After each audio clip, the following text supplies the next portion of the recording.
C'est Ursule encore. On est le 4 janvier 2022.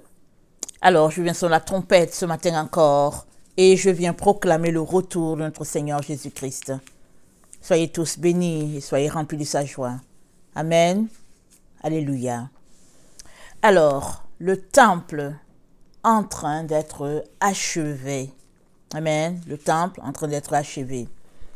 Et nous savons tous que ce merveilleux temple, c'est la nouvelle Jérusalem qui descend des cieux, tel que dit dans Apocalypse 21, quand l'apôtre Jean a eu cette vision-là que le Seigneur lui a donnée.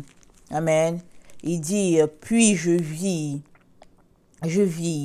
un nouveau ciel et une nouvelle terre, car le premier ciel et la première terre avaient disparu, et la mer n'était plus.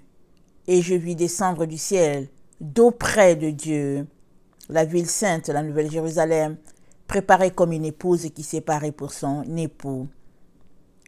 Et j'entendis du trône une voix forte qui disait, « Voici le tabernacle de Dieu avec les hommes, et il habitera avec eux, et ils seront son peuple, et Dieu lui-même sera au milieu d'eux. » Amen. Le produit final, amen, de ce temple-là, et ce temple finalement qui va quitter de la présence de Dieu et qui va se retrouver dans l'environnement, dans cet espace-là que Dieu a prévu, nouveaux cieux, nouvelle terre. Amen. C'est ça que notre Dieu a prévu. Et en attendant cet événement-là, le pratico-pratique de cet événement-là, le temple est en train d'être construit.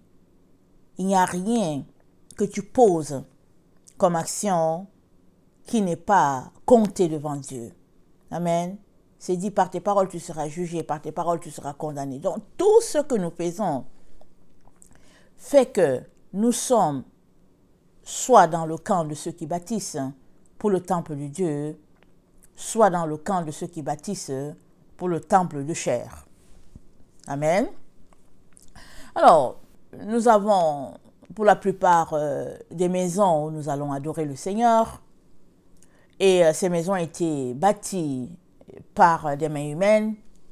Et quand on compare la construction d'un temple fait de mains d'hommes, souvent on a l'impression que c'est plus facile que le temple bâti par l'Esprit.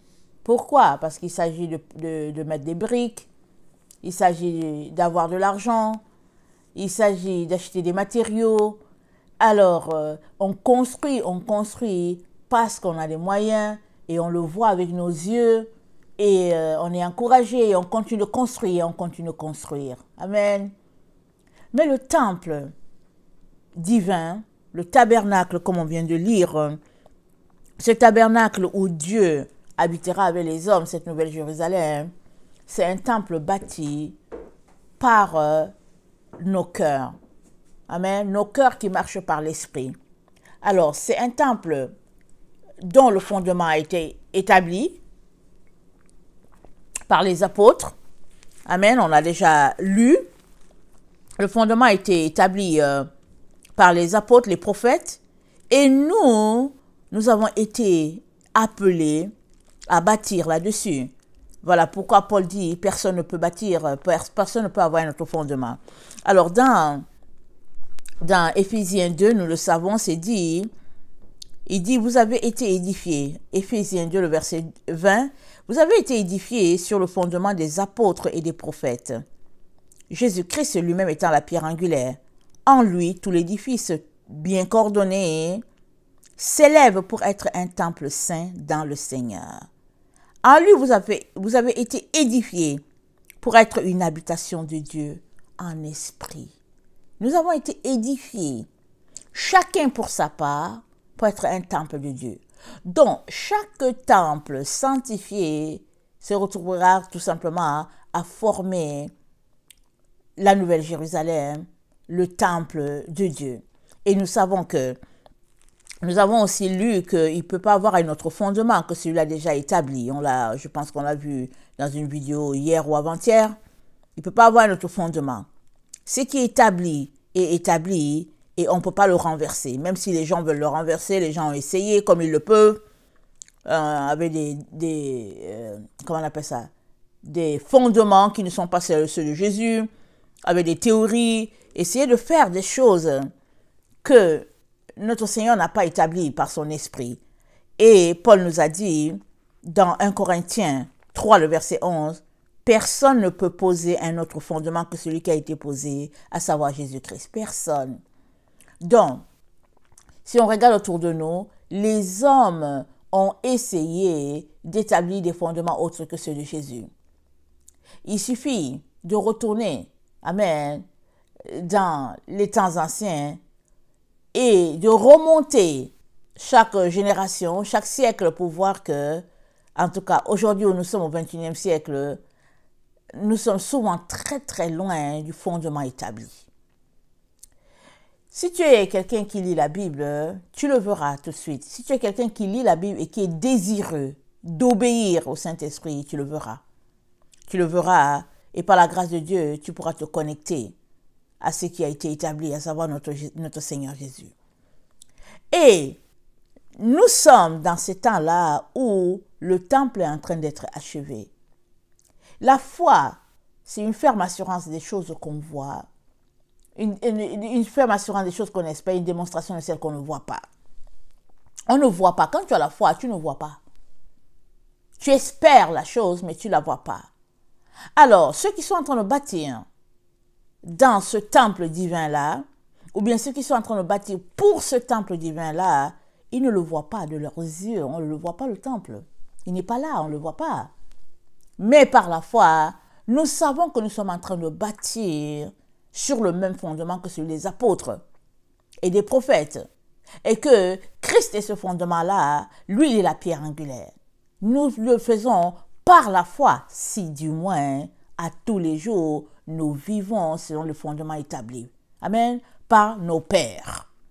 Alors, dans Ésaïe 66, notre Seigneur nous dit, « Ainsi parle l'Éternel. Le ciel est mon trône et la terre mon marchepied. Quelle maison pourriez-vous me bâtir et quel lieu me donnerez-vous pour demeure? Toutes ces choses, ma main les a faites et toutes ont reçu l'existence, dit l'Éternel. Voici sur qui je porterai mes regards, sur celui qui souffre et qui a l'esprit abattu, sur celui qui craint ma parole. » Waouh! On s'arrête là. Le Seigneur nous dit que bâtir son temple-là, ce n'est pas une affaire de briques, ce n'est pas une affaire d'argent, ce n'est pas une affaire de gloire dans ce monde, ce n'est pas une affaire de plan, de projet, ce n'est pas une affaire... Non. Bâtir son temple requiert que nous sommes de ceux-là qui souffront, de ceux-là qui ont l'esprit abattu et de ceux-là qui craignent sa parole. Alors, qui est celui qui a l'esprit abattu? Dieu dit quoi? Il dit, je ne dédaigne pas un cœur brisé et contré. Celui qui a l'esprit abattu, c'est celui qui est devant le Seigneur, en train de régler les problèmes de ses péchés.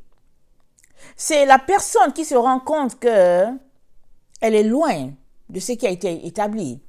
C'est la personne qui se demande, mais est-ce que je vais pouvoir traverser? Est-ce que je vais pouvoir passer de l'autre côté, Seigneur? Et elle est devant le Seigneur pour dire, Seigneur, s'il te plaît, Jésus-Christ. On peut prendre l'exemple du centenier. Il n'était pas israélite, mais la Bible nous dit, il faisait tellement des aumônes, parce qu'il ne savait comment connecter au Dieu d'Israël. Est-ce la personne qui était, alors que Jésus mourait, et qui a dit, assurément cet homme était fils de Dieu. Est-ce que c'était ce centenier-là? Rien ne nous le dit. Mais dans les Actes des Apôtres nous rapportent la vie d'un centenier qui a tellement fait les aumônes que c'est des anges qui l'ont visité pour dire, ta prière a été entendue devant Dieu. Cet homme-là, il avait un cœur, il avait l'esprit abattu. sûr et certain, il avait l'esprit abattu. Il voulait connecter à ce Dieu-là, le Dieu d'Israël, parce qu'il savait qu'il était exclu, puisqu'il était romain. Mais il savait que ce Dieu-là était le vrai Dieu.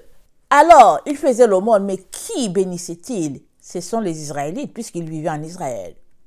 Il les bénissait, il avait l'esprit. Ça dit, son esprit n'était pas en repos. Son esprit ne connaissait pas le repos. Jusqu'à ce que il a été visité par le Seigneur, les anges sont venus, et puis on lui a dit d'aller chercher Simon, etc., etc. Ils ont été baptisés de l'esprit et tout. Ce n'est qu'après cela que son esprit a pu un peu se calmer. Alors, l'esprit abattu est une caractéristique de tous ceux-là qui ont une relation avec le Seigneur. Oui, au fond de leur âme, ils ont cette paix, mais ils sont constamment en train de se demander, Seigneur, montre-moi s'il y a encore une tache noire afin que je ne rate pas ce moment-là. Seigneur, ouvre mes yeux afin que je puisse voir mon état tel que je suis. Je vous l'ai déjà dit, la profondeur de tes ténèbres te donnera de connecter à ta lumière intense ou pas.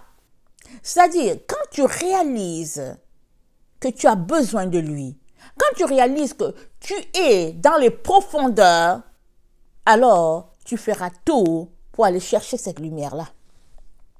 Mais si tu penses que tu es quand même juste milieu, que tu n'es pas si pire, hein, et que si Jésus-Christ venait, et puis bon, voilà, quand même, tu n'es pas, en tout cas, le mauvais des chrétiens, etc., etc., tu ne verras pas l'intensité de la lumière que l'autre qui est dans les profondeurs voit. Parce que celui qui est là-bas dans les profondeurs, il est toujours là devant Dieu pour dire, Seigneur, aide-moi à avoir le maximum de lumière. Pourquoi? Parce qu'il voit son état. Il se dit, Seigneur, viens à mon secours. Montre-moi mes ténèbres. Ou bien, Seigneur, viens à mon secours parce que je n'arrive pas encore à prendre le dessus sur ce caractère-là que j'ai. Seigneur, Seigneur. Et dans ces profondeurs, Dieu va l'aider à s'élever, à sortir de ces ténèbres pour aller vers la lumière. Parce que Dieu nous appelle, il dit, lève-toi et sois éclairé. Il dit, lève-toi et sois éclairé. C'est un ordre. C'est à toi de te lever et d'être éclairé. Mais pour que tu puisses être éclairé, il te dit de te lever. Donc, il faut que tu obéisses. Il faut que tu te lèves. Il faut que tu sortes de ton état, de l'endroit où tu es. Il faut que tu le réalises. Parce que si tu ne réalises pas que tu es dans les ténèbres, tu ne vas pas te lever. Tu vas dire, mais pourquoi est-ce qu'il faut que je me lève? Moi, je veux rester couché. Il y a des gens qui aiment rester couchés. Ils se lèvent le matin et puis arrive 14h, ils sont toujours couchés. Ils veulent rester couchés. Mais le Seigneur te dit, lève-toi, sois éclairé. Alors, pendant que la construction du temple est en train de s'achever, quel est l'état de ton âme? Penses-tu tout simplement que, au fait, tu es correct, mitoyen, mi-figue, ou bien penses-tu que tes ténèbres sont telles que, effectivement, tu as besoin vraiment de te lever, de te secouer, afin que Dieu puisse te montrer ton état. Si tu ne vois pas ton état, si tu ne réalises pas, c'est-à-dire que si tu n'as pas une vision exacte de ton état, tu ne vas jamais te lever et tu ne vas pas bâtir. Tu bâtiras selon le dragon. Le dragon a ses règles à lui pour bâtir et ce n'est pas compliqué avec lui. C'est un bâtiment fait de main d'homme. C'est des conditions vraiment faciles, des conditions simples, des conditions où quand on regarde cela, on se dit oui, c'est bon, c'est un bon Dieu. Pardon, et puis on ne veut pas que les gens quittent l'assemblée. On veut attirer les gens. Donc, les règles du dragon sont telles que tout le monde se sent confortable pour bâtir. Et chacun vient. Et puis même, généralement, ceux qui ne sont pas sauvés, c'est eux qui sont en avant. C'est eux qu'on voit, c'est eux qui ont les briques. Ceux qui sont en train de bâtir, en train de faire du bruit. Oh ouais, ils bâtissent.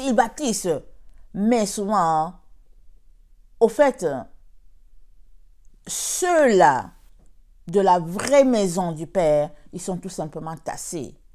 Ils sont loin, très très loin.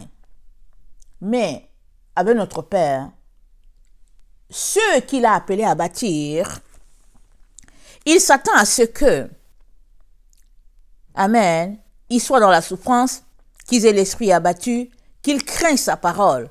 Sur ceux-là, il portera son regard. Il portera son regard. Pourquoi portera-t-il son regard? Parce que c'est les bases qu'il a établies. Alors qu'il porte les regards sur toi, il t'aide à sortir de tes ténèbres pour pouvoir bâtir selon ses conditions. Parce qu'il a dit, la terre est mon marchepied, le ciel est mon trône. Quelle est la maison que toi tu peux me bâtir pour me satisfaire? Moi, je ne peux pas entrer dans la maison. Je ne peux pas. Dieu ne peut pas entrer dans... Écoutez, même quand il a établi un tabernacle, quand il venait voir Moïse, tu regardes l'endroit où Moïse s'asseyait, tu te dis, en tout cas, c'était tout petit. C'était vraiment petit, là. Il y avait 2 chérubins bâtis là, et puis Dieu a dit à Moïse, je vais te parler entre les deux. Tu regardes, tu te dis, un si grand Dieu, mais si humble et si simple.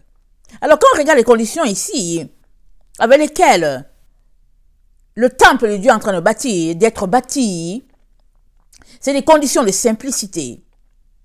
Un esprit abattu, quelqu'un qui souffre, quelqu'un qui craint ma parole. Alors, on peut dire, écoute, la souffrance, c'est pas moi qui la cherche. Oui, c'est toi qui la cherches ou pas. Il y a des gens qui ne veulent tellement pas souffrir que là où il y a la souffrance, seulement ils fuient. Ils font des compromis, tout simplement parce qu'ils ne veulent pas souffrir. Mais, il y a des conditions qui font que tu vas te retrouver à souffrir automatiquement si tu suis Jésus. Jésus dit, ce que j'ai vécu, vous allez aussi vivre. C'est parce que ça fait partie. Jésus, le Fils de Dieu, Dieu incarné sur la terre, a souffert comme quelqu'un qui n'avait pas de maison, il n'avait rien. Il a choisi ou pas? Oui, il a choisi de souffrir. Parce qu'une fois que tu embarques sur le chemin de connaître Dieu, c'est le chemin du renoncement, c'est le chemin du dépouillement, c'est le chemin de la souffrance. Si tu ne veux pas souffrir, tu ne peux pas bâtir selon les conditions de Dieu le Père. Voilà pourquoi il te pose la question, il te dit, quelle maison vas-tu me bâtir? Et il nous a choisi effectivement la maison, là où il veut habiter. Il a décidé d'habiter en nous. Et ayant décidé d'habiter en nous, il nous a dit que notre corps, là, c'est le temple du Saint-Esprit. Notre corps, là, c'est la maison où il viendra. Et il n'y a pas une autre façon. Donc, ça veut dire que tu dois sanctifier ton corps à tous les jours parce que Dieu a décidé d'habiter là-dedans. Est-ce la souffrance? Voilà la base de la souffrance. Parce que pour que Dieu, le grand Dieu, ait choisi d'habiter dans ton corps, lui qui est saint, ça veut dire que tu dois t'organiser pour que ton corps soit saint. Or, rendre ton corps saint et le maintenir dans un état de sainteté demande que tu puisses passer par la souffrance. Parce que tu ne peux pas être dans le confort matériel et être dans la sainteté. Ce n'est pas possible. Parce que le confort, c'est la chair, ça satisfait la chair. Alors, tu es là, tu as tout ce qu'il faut, et puis bon, tu tournes à gauche, tu as ce qu'il faut, tu tournes à droite, tu as tout. Ça veut dire que tu ne manques de rien. Tu tournes ici, ton compte est garni, tu fais ceci. Ça veut dire tu es dans des conditions vraiment confortables, et puis bon, tu ne peux pas bâtir le temple de Dieu. Tu ne peux pas. La seule manière pour toi de bâtir selon les conditions du Père, c'est que tu puisses te dépouiller. Laisser toutes ces choses-là qui gardent une sécurité pour toi, qui sont une sécurité pour toi. Tu dois laisser toutes ces choses-là et bâtir pour la gloire de Dieu. Et le Seigneur te dit en ce jour-là, le 4 janvier aujourd'hui, il te dit que nous sommes dans le temps où le temple est en train d'être achevé. Alors, est-ce que tu es en train de bâtir selon ces conditions? Es-tu en train de bâtir? Fais-tu partie des ouvriers qui sont en train de bâtir sur le temple établi par Dieu? La pierre angulaire, notre Seigneur Jésus. Le fondement des apôtres, les fondements des prophètes. Es-tu en train de bâtir là-dessus? Si tu es en train de bâtir là-dessus, c'est bien. Continue de te dépouiller. Continue de craindre Dieu, de craindre sa parole. Continue de souffrir. Continue d'avoir un esprit contrit et brisé. Continue. Si c'est ça. Mais si tu n'es pas en train de bâtir sur ce temple-là, avec le fondement établi par notre Seigneur, les apôtres et tout ça, si tu n'es pas là-dessus, je te dis, en tout cas, crie à Dieu le plus rapidement. Pourquoi? Parce que si tu n'es pas en train de bâtir sur le fondement établi par les prophètes et les apôtres, dont Jésus-Christ est la pierre angulaire, c'est que tu es en train de bâtir avec le dragon. Tu peux être sûr de ça. Si tu es son enfant là, si là où tu bâtis, ce n'est pas le fondement établi à l'origine, alors tu es avec le dragon. Tu ne peux pas être sauvé. Il n'y a pas moyen que le dragon puisse te sauver. Le dragon, c'est juste la séduction. Le dragon, c'est juste le mensonge. Le dragon, c'est juste l'illusion. Voilà, le dragon, ça maintient les gens dans l'illusion. L'illusion que tu es en train de bâtir, l'illusion d'un parfait bonheur, l'illusion d'être un enfant de Dieu. Tu es là, tu bâtis avec le dragon. Et puis tu dis, ouais, les projets ont fait comme si, ouais, tu es confortable. Et tu fais partie de la classe, comme on dit. Alors quand on te regarde, quand on te voit venir, on se lève pour te saluer et tout ça parce que voici la clique. Voici la gang des gens, les leaders. Voilà le dragon, c'est ça le dragon. On fait des classes, c'est là, il y a des compartiments, et puis bon voilà. Et puis, toi qui viens d'entrer dans le cercle, toi qui viens d'entrer dans la boîte, tu regardes, tu vois que, ah ok, il y a des hiérarchies, et tu fais tout pour arriver à l'hiérarchie la plus proche du sommet. Alors tu vas arriver à la hiérarchie la plus proche du sommet. Alors que ça, c'est tes intentions, alors tu t'enfonces de plus en plus avec le dragon. Tu t'enfonces avec le dragon parce que tu veux arriver là-bas au sommet. Mais si tu ne veux pas du tout arriver au sommet, alors tu es là dans la classe, tu es à la queue là-bas. Et puis, on te piétine. Sauf si tu prends tes jambes à ton cou et tu fuis. Parce que c'est ça le dragon.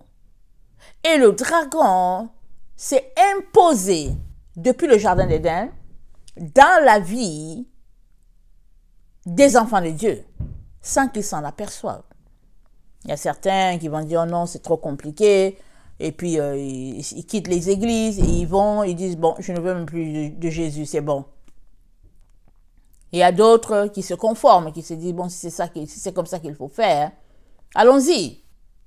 Mais le Seigneur te dit ici, dans Ésaïe 66, le verset 1 à 2, sur qui il porte les regards. Il dit, voici sur qui je porterai les regards. Alors, toi, là, qui es en train de m'écouter, je viens te dire que il n'est pas trop tard pour toi de bâtir sur le fondement établi par notre Seigneur. Il n'est pas trop tard. Mais tu n'as plus le temps, au fait, pour traîner. Tu n'as plus le temps. Si tu te rends compte là, que tu n'es pas en train, ou bien que tu n'avais pas bâti sur ce fondement-là, répands-toi immédiatement là où tu es là, répands-toi et demande à Dieu de t'aider à placer quelques briques là, du côté du bon fondement. Demande ça à ton Dieu. Vous savez pourquoi? C'est parce que la porte est en train de se fermer. Elle est presque fermée. Elle est en train de se fermer. Voilà pourquoi ces derniers temps, vous voyez, je reviens à peu près sur le même type de message. Parce que le Seigneur me demande d'insister sur ces choses-là.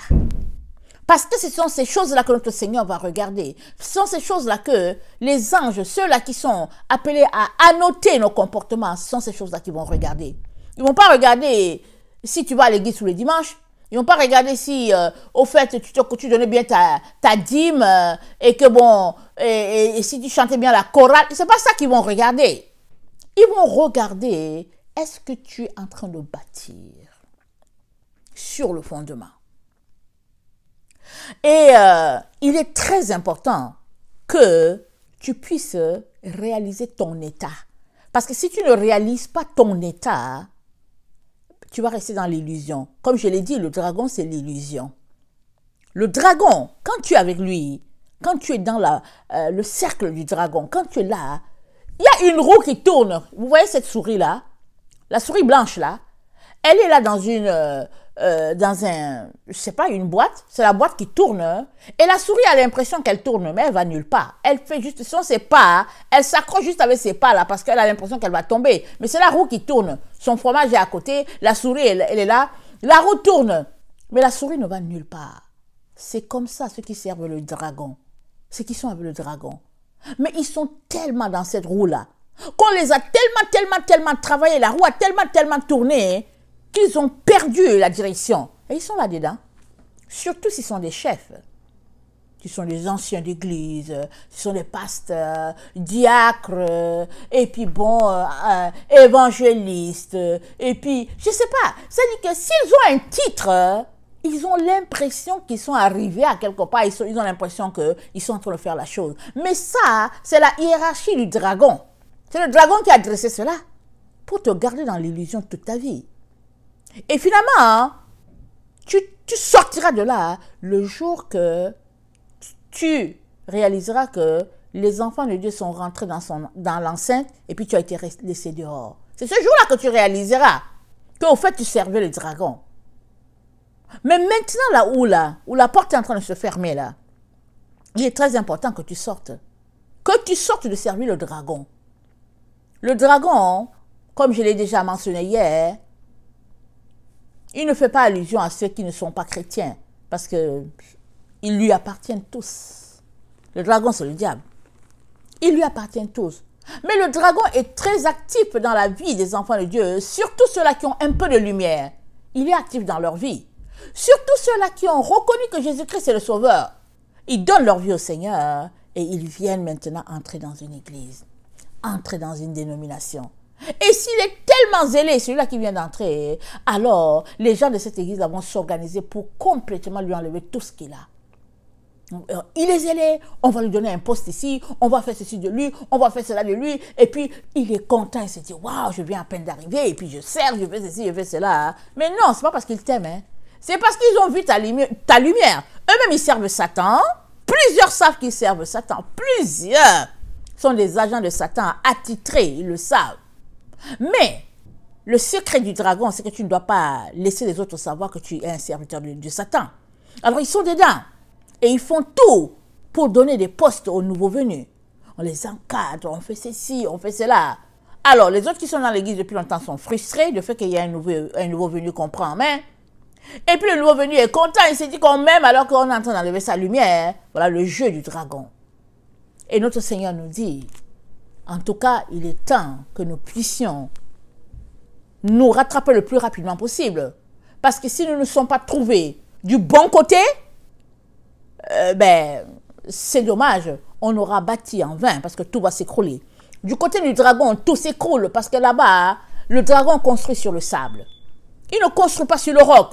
C'est Jésus-Christ qui est le roc. Le dragon, il bâtit sur le sable. Il bâtit des châteaux. Il bâtit.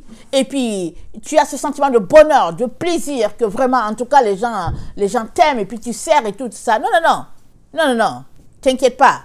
Tout ce sentiment de bonheur-là que tu as, c'est l'illusion. L'illusion du dragon. Et tu es là-dedans. Mais si tu arrives quelque part, tu donnes ta vie à Jésus, tu arrives quelque part et les gens ne t'aiment pas, ils ne te supportent pas, loue le Seigneur, tape tes mains. C'est parce qu'ils ont vu ta lumière et puis ils ne peuvent pas te l'enlever. Si les gens, je vais te dire une chose, si tu es dans une église et que les gens ne t'aiment pas, sors de là le plus rapidement. Sors le plus rapidement. C'est parce que tu as la lumière de Dieu et puis eux, ils ne l'ont pas. C'est pas compliqué. Sors. Ramasse tes pieds, sors. C'est tout. Sauf si le Seigneur te dit, reste là, je t'ai envoyé pour quelque chose. Si le Seigneur ne te dit pas, sors. Parce que là où il y a l'Esprit de Dieu, il y a l'amour. Là où les enfants de Dieu sont assemblés, il y a ce lien d'amour là qui les tient et puis ils s'aiment et puis bon voilà. Mais si toi tu viens quelque part, les gens ne t'aiment pas, c'est parce que tu n'es pas comme eux. C'est parce que toi tu as l'amour de Dieu, tu as l'esprit de Dieu, tu viens, et puis eux ils n'ont pas l'esprit de Dieu. Alors, c'est comme ça, hein, on mange les autres. Excusez-moi le terme. Alors, dans Apocalypse 5, le verset 10 à 11, il est dit ceci. Apocalypse 5.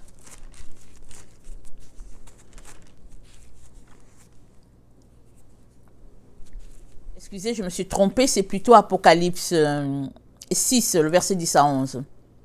Ils crièrent d'une voix forte en disant: Jusqu'à quand, Maître saint et véritable, tardes-tu à juger et à tirer vengeance de notre sang sur les habitants de la terre?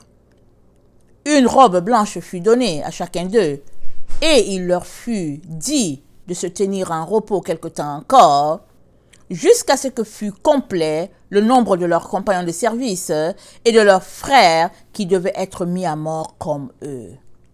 Amen. Le temple est en train d'être achevé. Il y a un groupe, les ouvriers de la dernière heure, les ouvriers de la 11e heure. Amen. Il y a un groupe, amen, qui est sur le point de finir son travail. Pardon. Et la Bible nous dit, par la bouche de l'apôtre Jean, comment ils vont finir. Alors ça dit, une robe, il leur fut donnée. Attendez. Une robe blanche fut donnée à chacun d'eux. Il leur fut dit de se tenir en repos quelque temps encore, jusqu'à ce que fût complet le nombre de leurs compagnons de service et de leurs frères qui devaient être mis à mort comme eux. Amen. Alors, est-ce que tous ceux-là qui sont en train de bâtir dans le temps dans lequel nous sommes vont finir comme ça? Comme des martyrs? La plupart, oui. Parce qu'on est dans les temps prophétisés, on est dans ces temps-là. Il y a des gens qui sont rentrés à la maison sans être martyrs. Leur temps est venu de partir, ils sont partis. Il y a des gens qui sont rentrés à la maison quand même dans un type de souffrance, mais pas la souffrance du martyr. Parce que souvent le martyr, c'est une souffrance vraiment atroce, souvent dure. Mais il y a un groupe qui est sur le point, au fait, de passer à ce type de supplice-là. Et c'est ça qui marquera la fin, amen, de notre pèlerinage sur la terre. Alors, j'avais fait une vidéo en disant, parce que on se demande est-ce que la grande tribulation est là, est-ce qu'elle n'est pas là, est-ce que c'est ci, c'est là. J'avais fait une vidéo où le jour qu'on verra que, tiens, on est vraiment dans la tribulation, au fait, on aura le temps de réaliser qu'au fait, ça avait déjà commencé. Parce que toute chose commence petit à petit. Et ça arrive à un point culminant. Et quand ça arrive à un point culminant, on se dit, ah ouais, c'est difficile, mais il paraît que, voilà, mais au fait, c'est parce que ça avait déjà commencé. Alors, il y a les souffrances qui sont en train d'augmenter. Amen. Et vient rapidement ce temps où il y a un groupe sur la terre qui ne pourra plus tellement faire des activités, qui ne pourra plus tellement se mouvoir aisément parce que c'est des gens qui ont une loi qui vient d'ailleurs. Amen. Leurs lois ne sont pas de la terre. Jésus-Christ, quand il était devant Pilate, il a dit, mon royaume n'est pas d'ici. Si mon royaume était d'ici, mes anges auraient combattu pour moi. Mon royaume n'est pas d'ici. Donc, il y a un groupe de personnes sur la terre qui ne sont pas de cette terre. Si on peut le dire ainsi, ce sont des aliens sur la terre. Ils ressemblent à tout le monde. Bon, souvent on les distingue, souvent on ne les distingue pas. Mais ce qui fait leur différence, c'est qu'ils ne marchent pas selon la loi du milieu. Leurs règles, ils le reçoivent d'en haut. Ils vivent selon les règles d'en haut. Voilà pourquoi, quand le roi, je ne sais pas si c'est Darius, quand ses serviteurs, ses satrapes ont fait sortir une loi, on demandait à Darius de faire sortir une loi, et que toute personne qui n'obéirait pas à la loi serait jetée dans la fosse au lion, la Bible nous dit, Daniel a continué de prier comme il faisait avant. Il se tournait en direction de Jérusalem et il priait, je ne sais plus si c'était 3 fois par jour, comme il faisait avant, sans s'occuper de leurs affaires. Pourquoi? Parce que Daniel, sa loi lui vient d'en haut. Tu ne vas pas te mettre à trembler parce que le roi Darius a dit ceci.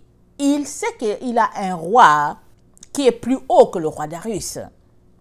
Et que si Darius peut le tuer, si Darius peut finir avec lui, il va quand même se tenir devant ce roi-là, qui est le roi des rois, le seigneur des seigneurs, et il devra répondre. Alors, qu'est la mort physique devant ta tenue, devant ce Dieu redoutable-là? Qu'est les supplices, que sont les supplices que peut te faire subir un roi sur la terre, comparé aux supplices du roi des rois? Alors, Daniel a continué de vivre sa vie. Finalement, la jalousie a fait qu'il s'est retrouvé dans la fosse au lion, malgré l'opposition du roi. Le roi ne voulait pas, le roi savait que c'était quelqu'un de bien, le roi savait que c'était par jalousie, mais les honneurs du roi et tout, Daniel s'est retrouvé dans la fosse. Et Dieu n'avait pas décidé qu'il devait mourir ainsi, il a fermé la gueule aux lions. Les lions étaient tout simplement là, les gardiens de Daniel, pendant qu'il était dans la fosse aux lions. Daniel n'a pas changé ses habitudes. Il ne s'est pas corrompu parce que le roi Darius a dit ceci ou cela. Non, il a continué de faire comme il faisait. Parce qu'il avait une relation avec Dieu, parce qu'il craignait Dieu, parce que ses règles venaient d'en haut. Amen. Il en est de même pour tous ceux-là qui sont en train d'achever la construction du temple. Amen. 1 Corinthiens 5, 6 à 8 dit ceci. C'est bien à tort que vous vous glorifiez. Ne savez-vous pas qu'un peu de levain fait lever toute la pâte? Faites disparaître le vieux levain, afin que vous soyez une pâte nouvelle, puisque vous êtes sans levain, car Christ, notre Pâque, a été immolé. Célébrons donc la fête, non avec du vieux levain, non avec un levain de malice et de méchanceté, mais avec des pains sans levain, de la pureté et de la vérité. Amen. Nous sommes encouragés par l'apôtre Paul à éloigner de nous la méchanceté et à avoir en nous le levain de la pureté et de la vérité. Et nous savons tous que, en tant qu'enfants de Dieu, nous sommes appelés à marcher dans la pureté, dans la vérité. Et c'est la vérité qui fait que nous nous retrouvons à bâtir sur le bon fondement. Au fait, c'est la recherche de la vérité qui nous y pousse. Si tu es quelqu'un qui ne cherche pas la vérité, tu vas toujours continuer de bâtir sur le fondement du dragon. Mais pour peu que tu sois là, dans ton cœur en train de dire, mais où se trouve la vérité? Ou bien pour peu que tu sois dans ton cœur en train de dire, Jésus-Christ, viens me délivrer, je suis plus capable. Pour peu que tu soupires à un peu de pureté, à un peu de vérité, Dieu t'aide à retrouver le bon fondement, l'endroit où les gens sont en train de bâtir, pour que tu te retrouves à bâtir sur le bon fondement. Parce qu'on l'a déjà mentionné plus d'une fois. Souvent on ne bâtit même pas sur l'édifice de notre Seigneur Jésus. On bâtit, mais on bâtit dans le vide. Parce qu'on est en train de bâtir avec le dragon. On ne sait pas, on bâtit seulement. Et puis on est là excité, se disant qu'on bâtit, alors que dans le fond, qui parle de bâtiment, parle de la maison de Dieu. Parce qu'il n'y a pas un autre bâtiment. Il y a une seule maison, c'est la maison du Père. Et là, dans la maison du Père, il donne des maisons à ses enfants. C'est-à-dire, c'est dans l'enceinte du Père qu'on bâtit. Dans cette enceinte-là. Amen. Et le Seigneur nous a donné de réaliser que on est dans le temps où le corps de l'enfant sera délivré. La tête a été délivrée. Christ, c'est notre chef. Il a été délivré. Il est le premier des morts, le premier de la résurrection et tout. Et nous qui formons son corps, parce que l'épouse de Christ, elle forme le corps. Amen. Donc, l'épouse de Christ, qui est l'Église qui marche par la vérité. Amen. C'est elle qui forme le corps. elle est sur le point d'être délivrée. Et quand elle sera totalement délivrée, c'est comme ça que la construction sera achevée. Et on ne parlera plus d'édifice et tout, on parlera tout simplement de cet édifice-là qui descendra finalement. Et chacun sera à son spot.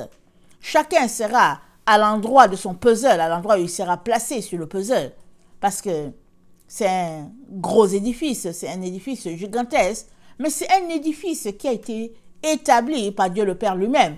Puisque, à l'origine, il a dit à Moïse, regarde le tabernacle, bâtis-le exactement selon ce que tu vois.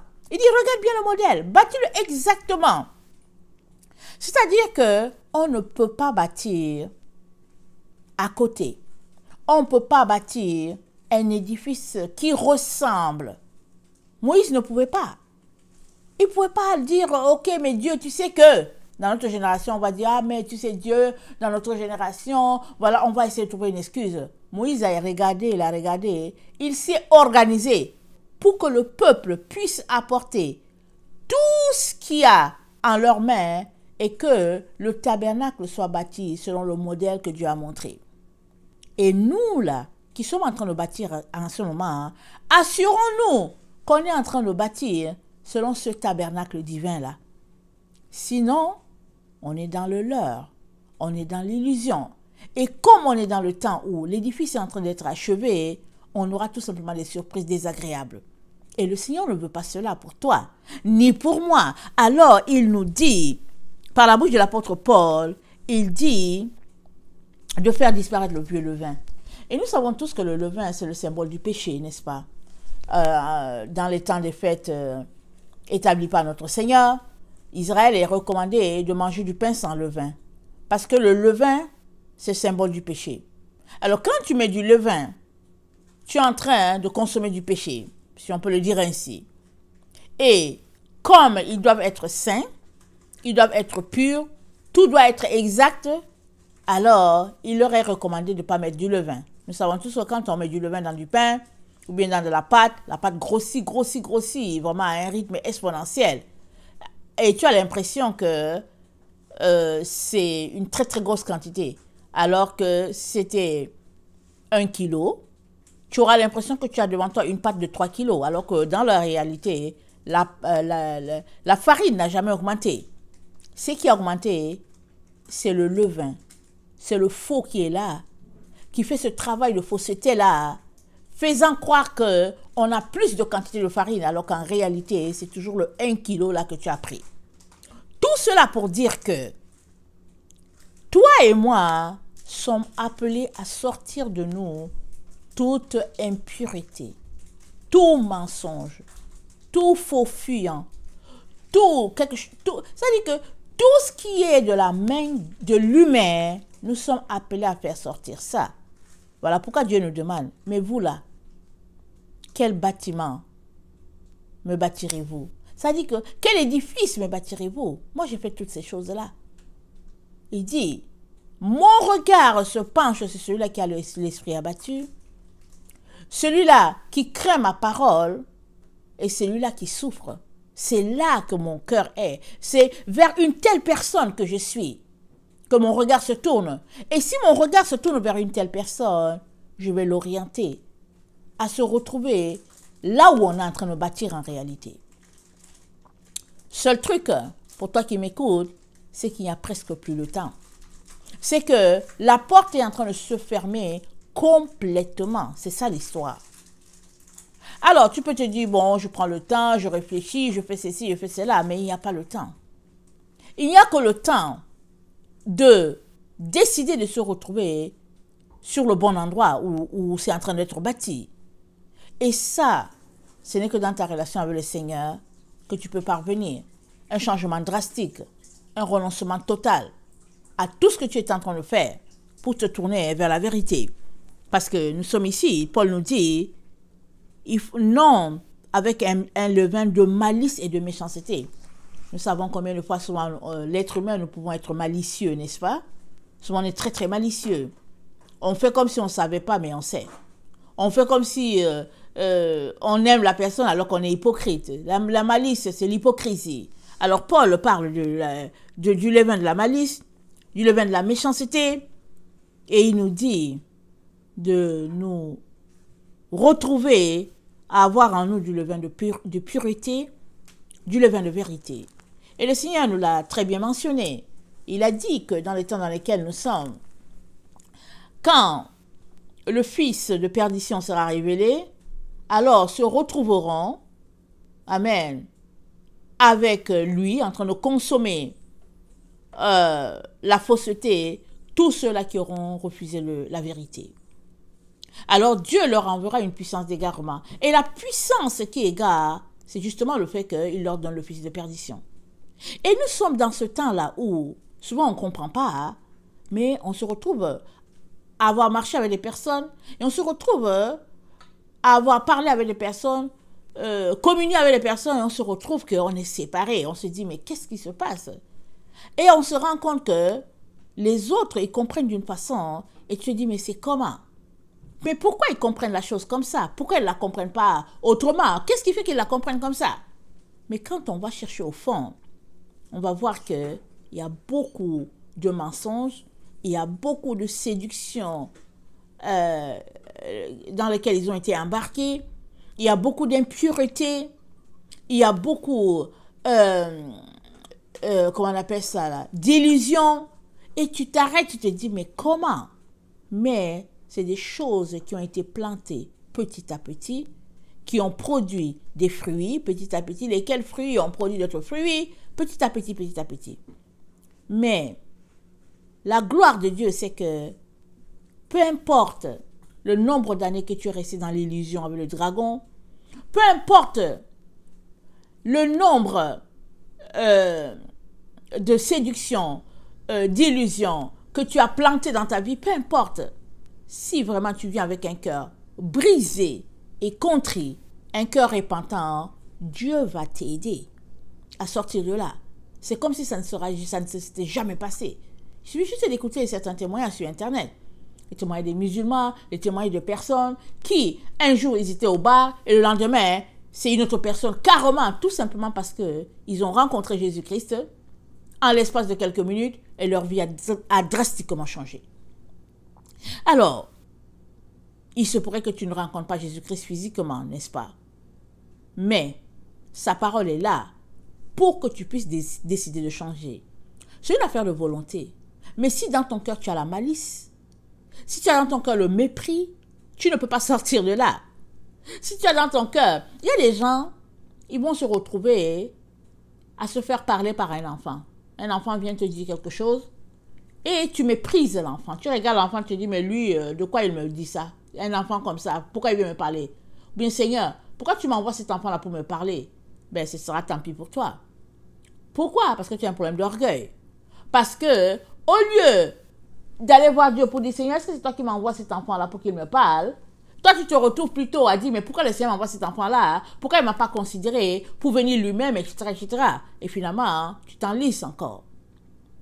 Et aujourd'hui encore, alors que le Seigneur n'a pas encore tourné la clé pour que ceux qui sont dans l'enceinte soient vraiment dans le confort total, comprenant que ben, c'est fini, le Seigneur n'a pas encore tourné la clé. Alors qu'il n'a pas encore tourné la clé, tu peux encore sauter. C'est-à-dire quitter de ton dragon où tu te trouves pour te retrouver dans ce lieu-là, dans cette enceinte-là, où sont dans la salle tous ceux-là qui attendent que le roi puisse passer pour voir qui est là, si les vêtements sont bien propres. Rappelons-nous Matthieu 22. Le roi est passé. C'est lui qui a organisé les noces pour son fils. Il est passé pour voir si tout était prêt avant que le fils vienne se présenter avec la femme, avant toute chose. Et le roi a vu qu'il y avait quelqu'un qui était mal habillé, qui était sale. Et le roi s'est demandé, mais comment tu as fait pour être là? Alors, on comprend que on est dans ce temps-là où le roi est en train de passer dans l'enceinte de la femme pour savoir qui est là, le vêtement est-il propre, etc., etc. Il n'y a pas le temps à perdre. Il n'y a pas le temps. Il n'y a que le temps à crier dans un cœur brisé, un esprit abattu, suppliant le Père pour dire, Seigneur, je ne veux pas rester hors de l'enceinte. Je ne veux pas être jeté dehors. Je ne veux pas. Je veux être dedans. Dans Matthieu 8, je vais terminer avec cela. Il nous est dit, dans le verset 11 à 12, c'est dit, je vais lire, au verset 10. Après l'avoir entendu, Jésus fut dans l'étonnement et il dit à ceux qui le suivaient, je vous le dis, en vérité, même en Israël, je n'ai pas trouvé une aussi grande foi.